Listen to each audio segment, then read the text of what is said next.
Suatu hari, para dewa berkumpul membahas letak Pulau Jawa yang selama ini tidak seimbang karena lebih miring ke arah barat. Apa yang terjadi di sini?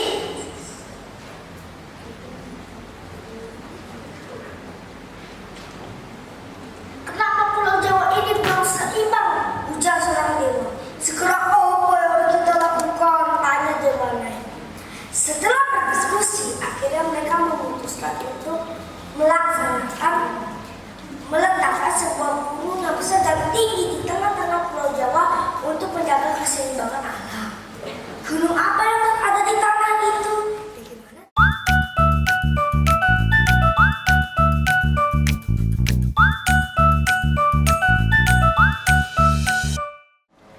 Assalamualaikum warahmatullahi wabarakatuh.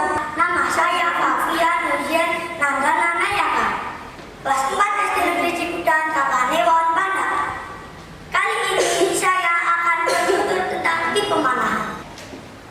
Siang itu di Keraton Pajang, Sultan Hadiwijaya kedatangan dua orang tamu, yaitu Sunan Kalijaga dan Ki Pemanahan.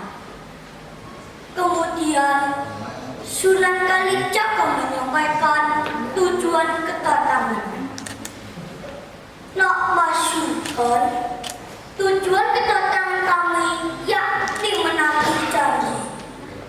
Nak Mas Sultan, bukankah pernah berjanji akan memberikan bumi Mataram kepada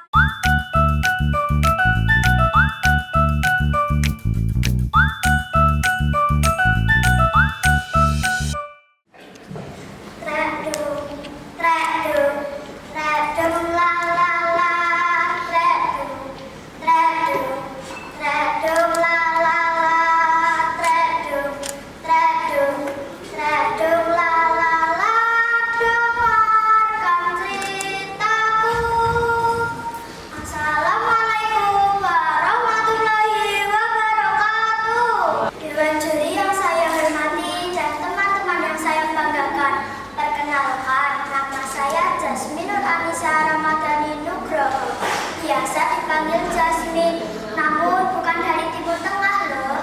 Saya akan menyampaikan cerita rakyat dari daerah istimewa Yogyakarta yang berjudul Legenda Terjadinya Kali Gajah Wong. Dahulu ada sebuah kerajaan yang terletak di kota gede. Kerajaan ini bernama Kerajaan Mataram yang dipimpin oleh Sultan Agung. Pada suatu pagi yang cerah, Sapawira dengan semangat membangunkan Dwi Pangga, yaitu gajah kesayangan milik Sultan Agung. Mereka biasa memulai hari dengan memandikan Dwi Pangga di sungai dekat istana. Sapawira berkata dengan riang, "Maaf, aku terlambat Dwi Pangga. Pasti kau tak sabar ingin segera berendam." Namun tiba-tiba terdengar suara dari depan pintu. Ki Peyok, adik ipar Ki